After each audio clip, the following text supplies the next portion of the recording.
Well, we're gonna give it a shot again. Got one more show coming after this one. Hopefully everyone will be able to benefit from some of the information that we got for you. So.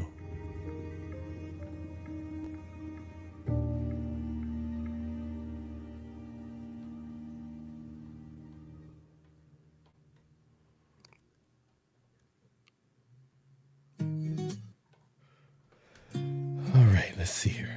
I'm just playing around, you guys. I want you to know that. We finished one show with Susie. Got Susie there. Testing out a few things. We're going to talk about triangulation. We finished talking about love bombing. I appreciate everybody that's hanging out or passing through. As I said, I got one more show to go. We're going to talk about another subject that is narcissistically related. All right. I'm going to pull up some information for you guys, and feel free to jump in if you'd like to do so. But more importantly, just hang out with me here. Here we go.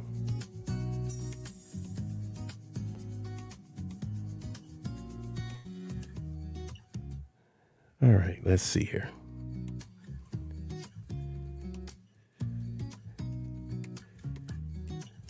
We're going to move a few things around. I just wanted to test a lot of stuff out in real time, you guys. So let's get over here. We're going to do this. And we're going to pull this down. And we're going to stop this music.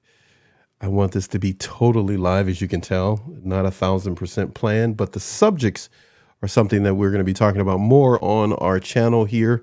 But I wanted to bring your attention to a few things in regards to love bombing, which we just did, and now we're going to triangulation. This is a Psych Central article, and let's get to it. Triangulation, the narcissist's best play. So let's see what we got here. We got Darius is the one that's giving us this article from 2019. What we're going to do is look at this paragraph right here. Although well known in unhealthy and toxic family dynamics, it's not just limited to families. So when it comes to triangulation, you may have personally experienced it. This particular show today, as well as the one previous and the one coming, is just for you to go ahead, put some stuff in the chat if you'd like to. Gives me a chance to test out some new things that we got here, which we're going to be sharing with you and showing you. And Tabitha's here. What's up, Tabitha? How are you? Thank you for being here, my friend. This is my Instagram. Are you my Instagram, Tabitha? I hope so. Thank you for a lot of the stuff you send to me, too, in my DMs, if that is you. If not, it's a new Tabitha. Welcome to the family, Tabitha. So triangulation can occur in any relationship, including friendships, romantic relationships, and in the workplace. But what is triangulation exactly is what we're going to touch on via this article. And why is it such a common manipulation tactic that is used by a narcissist? And how can you recognize it? So, Tabitha, if it's something that you want to talk about, feel free to do so as well. What is triangulation? Triangulation is when a toxic or manipulative person, often a person with strong narcissistic traits, brings a third person into their relationship in order to maintain or remain some type of measured control. Tabitha, this is my Tabitha. This is my Instagram Tabitha. Thank you so much for being here, my friend. And it is not our norm. I had somebody just ask me that for the previous show that we just did. I know many of you say we hardly ever see Paxton on a Saturday or Sunday. We have done Saturday shows and Sundays. It's just that we don't do them that often. But this is the first time in probably over a year or so. And we're just happy to be with you right now. You will also see us again tomorrow with 3 more shows tomorrow. which will be a total of 6 shows in 48 hours. So we want to share some more information with you then as well. So thank you, Tabitha, for being here. Okay, so triangulation. There will be limited or no communication between two triangulated individuals. So if there's two individuals, there is no major communication except through the manipulator. And we all know that person usually has a serious narcissistic behavioral problem. Thank you, Tabitha. You're so sweet and you're so supportive and kind to the Instagram page that we have, as well as here to the channel. Thank you for your kind support as well to us. And notice some more that it mentions in this particular article. It may appear in different forms as triangulation. So it's something you got to be mindful to look out for. We all have to be mindful to look out for. We all can, become victims or succumb to it if we're not aware. But all are, let's see, let me rephrase this the right way. Let's just start at the beginning. It may appear in different forms, but all are about divide and conquer, or playing people against each other. Have you experienced that? If so, feel free to let us know in the chat. We're going to swing down here to triangulation within the family dynamics. Many of you have got a chance to see Sarah De Silva here on our channel. We're looking forward to her coming back and being with us again. She often speaks of the golden child, black sheep dynamics in the family, as well as Michelle Johnson from Bumped, Bruised, and Blessed as well. She also talks about that. So what do we have here? Within a dysfunctional unit, this is the classic golden child scapegoat dynamic. Have you experienced that? Well, what are we talking about here? The golden child is idealized and can seemingly do no wrong. The scapegoat, however, is devalued and only does wrong. Many of you have experienced that. You've let us know. So the children themselves are of no consequence, and their preferences, personalities, feelings, and indeed even their very own humanity is set aside and ignored, especially if they are in disagreement with their caregivers or the parents' projection. Oh man, you're speaking my language right now, Tabitha. I'll put that up on the screen. Bumped, Bruised, and Blessed. She has a new book out, by the way. Just in case many of you don't know that, we've got something we're making up for her, a little commercial and everything. Hopefully we'll have it finished next week, if not the week after, to promote her new book. And hopefully she'll be able to put us in her schedule where she can come back on. She's done, 5 or 6 shows here on our channel. But we're looking forward to looking at her new book. But Tabitha says she loves Bruised and Blessed. Michelle is a really great person. She's a very good, kind-hearted person who tries to spread awareness to these behavioral problems that can affect our life. If there is only one child, then both bad and good may be projected onto the child, but not at the same time. If there are more than 2 children, then other children may be incorporated into the dynamic to different degrees. These projections may be stable over time or unstable and change depending on how the caregiver currently feels about the child. If you find yourself in a situation like that, how can you navigate? How can you find a sense of your own peace of mind when you yourself are being put through these emotional hoops? If you like, feel free to say it in the chat, or you can leave your comments when this video is uploaded to YouTube. If you like, take a close look at this particular article from Psych Journal. Again, it's in regards to triangulation. But if you notice here, it also talks about triangulation in romantic relationships. As it says here, in a romantic relationship, the manipulator will bring another person more often then not a new romantic interest, but perhaps just even a platonic friend into the relationship to create a triangulation, to pit one person against the other. And by doing so, they can create discord, confusion, jealousy. These things will begin to breed, and before you know it, you have a relationship that is unbalanced. So with these points in mind concerning triangulation, what have you personally experienced? Feel free to let us know in the chat when this is, again, uploaded. But more importantly, feel free to discuss it in the community, in the NATV community. Many of you are doing so well with that and talking with one another and expressing yourselves with one another. And we truly appreciate that. It really helps us a lot. It helps us a lot. Let me tell you how it helps us a lot. It helps us a lot because the chat is not something we have to fret when we go to manage it, because all of you are so respectful with one another, and we appreciate your encouraging comments to us as well. Now, we have another show coming. That show will be on projection. Hopefully, Tabitha, you'll be able to come back, but we're going to do another show probably with another hour or so. We'll come back and talk a little bit more about that. Right now, what I want to do is, if it's okay with everybody, because you got no choice, let me get my thing over here. I got to do this. I got to read off a few thank yous to a few people. Of course, thank you to the NATV community and all the support that you guys have provided.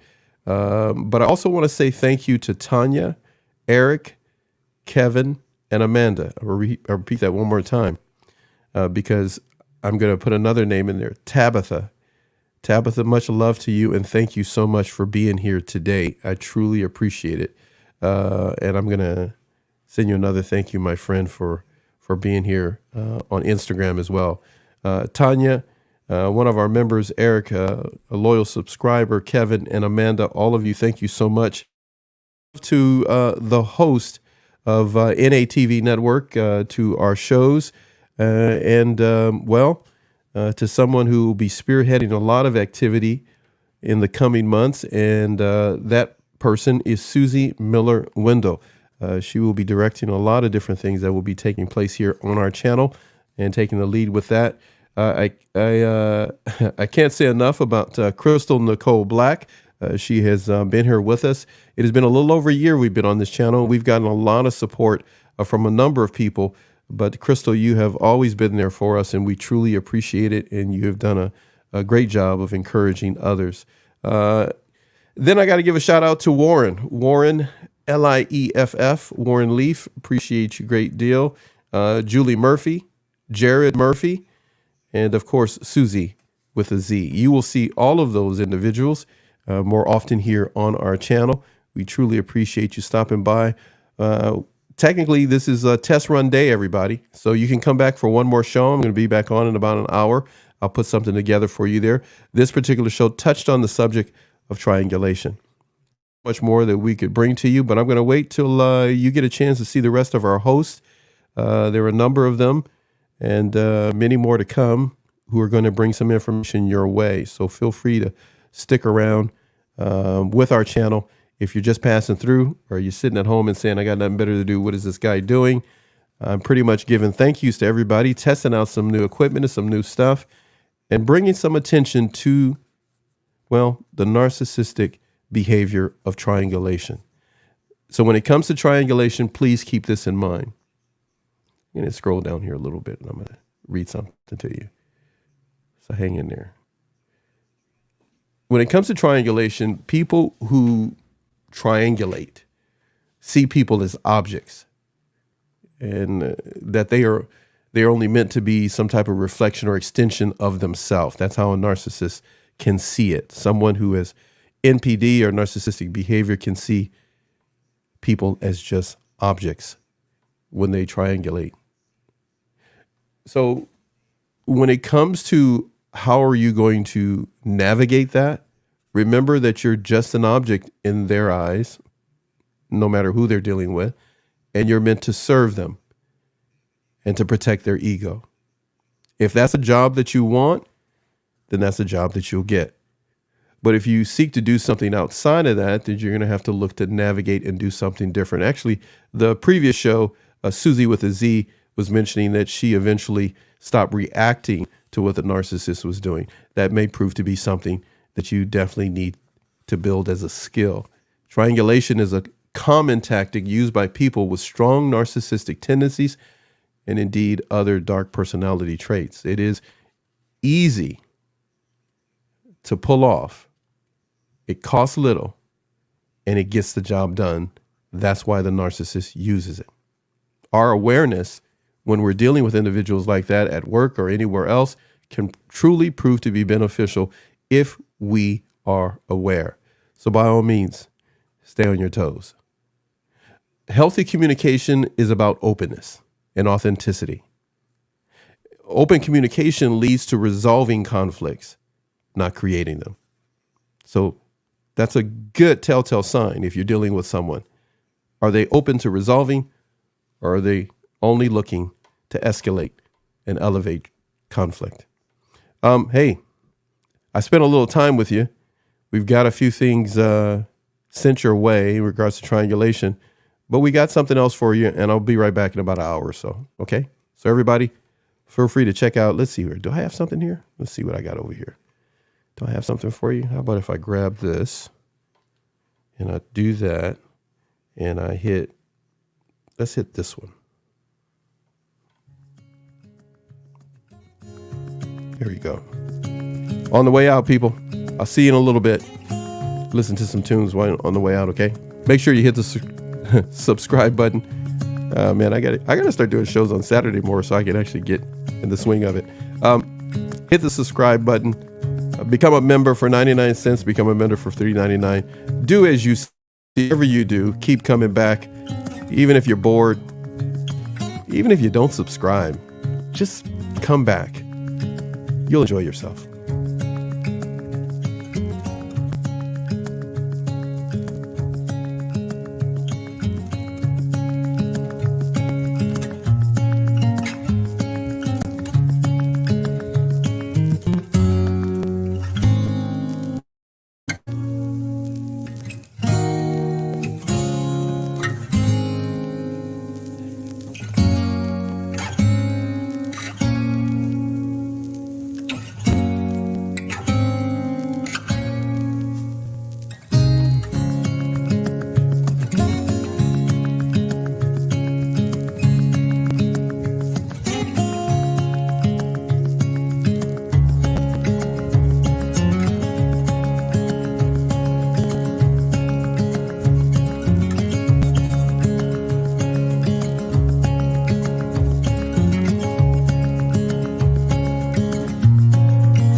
Bingo. Absolutely correct, Tabitha.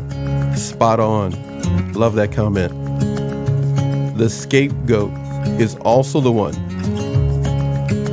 who they all deflect onto their own flaws, and the scapegoat absorbs. Love it. Not your fault, people. Not your fault, people. Don't you take it. It's not your fault. Not your fault.